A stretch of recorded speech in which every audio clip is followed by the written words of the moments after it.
How's it going, Star Seekers? My name's Gotcake and welcome to this Star of Shovelware review of Itta, or Itta, or Itta. Well, however it's pronounced, the game is a bullet hell boss rush game where you take control of Itta, a young girl who awakens in a strange land full of spirits, which she believes she must defeat to make her way back home. As always, I ask if you enjoy this review, give it a like, let me know what you think in the comments down below, and subscribe to the channel for future Switch indie game reviews. So in the game's opening, we find Itta surrounded by the corpses of her father, brother and cat Koki. She notices, however, that her mother's body is absent, and as she stands wondering what to do next, a spirit appears out of nowhere and takes up the form of her ex-cat.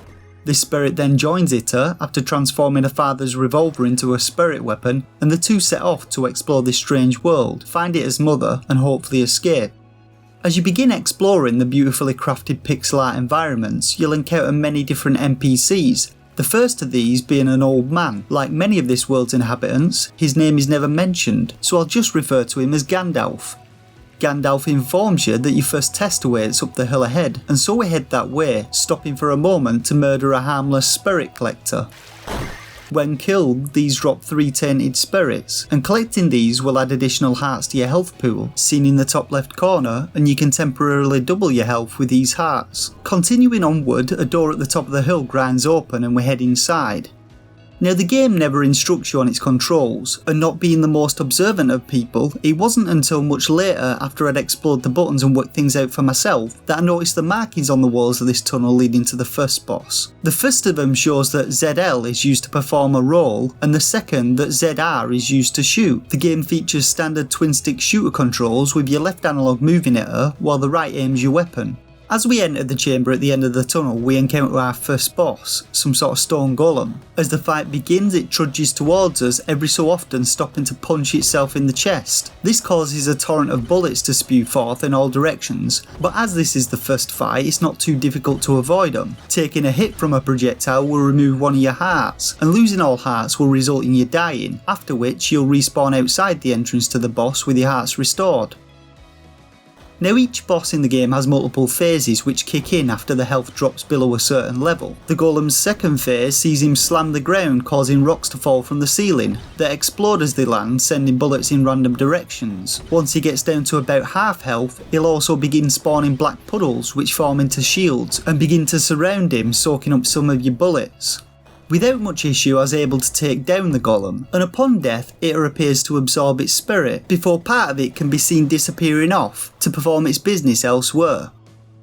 So this process of entering boss chambers and killing them to release the souls forms the main gameplay loop in Itta. Outside of boss fights you're free to explore the land, and it's advised that you do as you'll meet many NPCs and find books of lore which help to flesh out the story of this world and how it came about. In addition to these lore NPCs, there are 2 NPCs in the game who provide a service to you. Firstly, there's the cartographer lady, who will provide you with your first map of the garden zone that you begin the game in. There are also 2 other zones in the game to explore, but you'll first have to find an old map within them and return it to her before you can access the maps for these zones. The map can be accessed by pressing B and it'll show your current location indicated by the flashing area. The map also indicates some points of interest with question marks, and once you discover these, your spirit buddy will mark them on the map for you for future reference and save you getting lost. The second notable NPC is the Blacksmith. There are several different weapons in the game, all of which are found through exploration. Some of them are more hidden than others, and bringing the Blacksmith a physical weapon will enable him to forge you a spirit version of the weapon, which can then be used while exploring and against bosses. Your arsenal in the game includes a shotgun, a machine gun and even a flamethrower, and you can cycle through your weapons which are arranged in a wheel by pressing your L and R buttons. In addition to your weapons, you'll also gain the Spirit Overlord skill. As you have near misses with enemy projectiles, the spirit bar displayed below your health will slowly fill up, and when full, Spirit Overload will automatically trigger. Initially this will make you deal extra damage and you'll become invulnerable until the spirit bar is drained, but you can also find 2 additional upgrades for this skill, one of which triggers when Spirit Overload ends and will cause you to charge up a powerful blast that will cause massive damage to the boss. So the bosses in the game are contained within chambers. Some are locked behind doors which first require you to defeat other bosses, perform some kind of task or undergo some sort of trial before you can face them. But for the most part there's no set order in which you're required to defeat the game's bosses. The game's zones are relatively large, but there are also shortcuts to speed up travel between map areas, which you can usually unlock by hitting switches to lower barriers or extend bridges. Almost all power-ups in the game are easily missable, but exploring zones thoroughly will reveal secret hidden areas which can contain health upgrades, weapons, lore books, and cat spirit statues, which can change the form of your spirit companion. As you progress through the game, you'll face many different bosses, and for the most part, they all possess their own unique moveset rotations, bullet patterns and attack phases. There are several occasions when you'll see the same type of attack repeated, but generally boss fights feel different from one fight to the next. Boss difficulty ranges from very easy to reasonably hard, and sometimes you might have to return to some bosses when you got more health or a better weapon, but none of them ever feel impossible to beat. If however you do find yourself absolutely stuck and ready to give up, you can always head into the accessibility menu within the options, where you'll be able to turn on invincibility or a 2x damage multiplier. In total, the game features 18 bosses, and the whole game will take around 3 hours to complete for an average playthrough, after which you can continue your game to find the last of those missing collectibles and mop up any final bosses, but beyond that there's nothing more to do.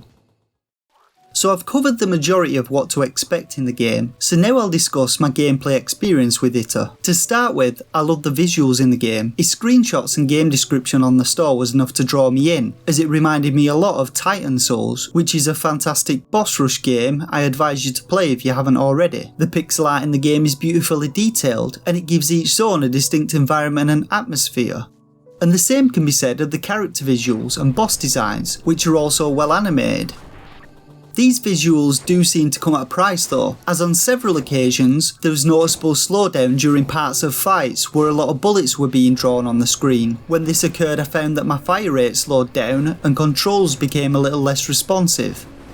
When it comes to the boss fights themselves, I mentioned that they range from very easy to reasonably hard, and I'll elaborate on this a little more. In Itta, I found that things started off quite tough after the first initial fight, and this was due to me having only 6 health, counting 3 temporary hearts, and a limited arsenal, with the shotgun being my main weapon of choice. This quickly changes though as you gain more health and access to the machine gun, which you'll likely use for the rest of the game, and instead of becoming more difficult, the bosses actually become easier.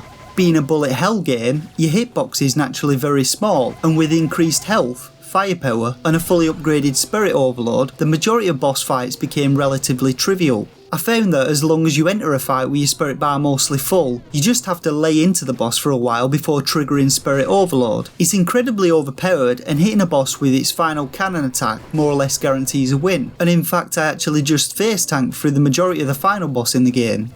There were also several bosses in the game that were incredibly easy to cheese, mainly due to the pillars found in some fights, and one of the bosses which just bugged out and stood still.